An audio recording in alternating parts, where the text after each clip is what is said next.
Rano Iskandar. I'm one of the godfathers of the online media, also a key opinion leader here in Brunei. People know me as Ranoadidas.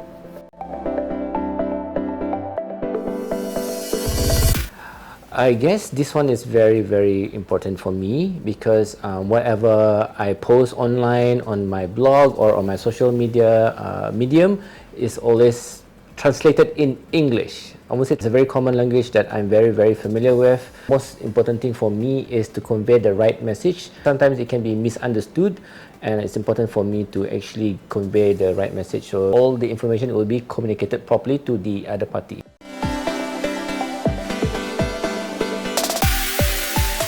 I think just like music, I believe English is a universal language. You know, in other countries, say in our neighboring countries, English is not the first language.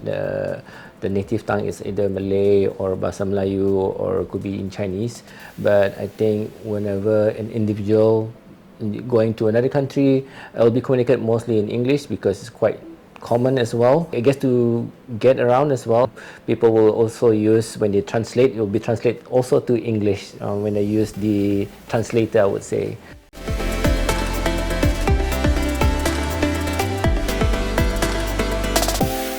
When it comes to conveying the message, I can give you a very good example. When I became the medium for the public in terms of the press conferences for COVID-19, that actually elevated me to become more alert and more mindful about what I post or what I write online, because every information that is stated or what was being said by me carry an important meaning, and to make sure that everyone is given the right factual information and the way how it's been said, the tone of it as well.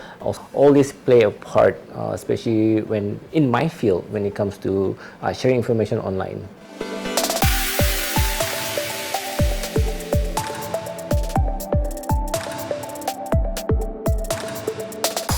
Well, this one I really have to maybe give big hand to one of the ministries, which is the Ministry of Health. They have seen how I carry out my work, and the word trust is very, very important because they trust in how I actually convey the message. Though I do speak my mind, but I also carry facts. Otherwise, they won't even take me to be part of the press conference. So I thought that was very important. What I also did was I did go the extra mile where I actually do a recap. So the recap, because when I do press conference, normally it's go live, right? So when I do the recap, these are very important because in Brunei alone, there was quite a lot of expats.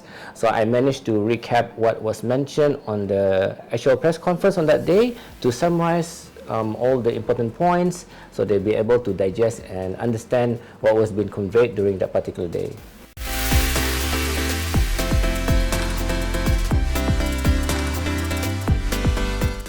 Even when you go to international waters, you know, you go to Singapore or maybe go to Europe or maybe to even Africa, the first in your mind or when you do your conveying message, you always still have to be in English. I think that is the default language. Maybe in Brunei alone, all the channels that we watch, I think 70% of it is also in English, and I felt that maybe one day I want to improve in terms of how I actually portray or deliver my message in a cohesive manner. I would like to congratulate CfBT. 40 years is a milestone, I would say.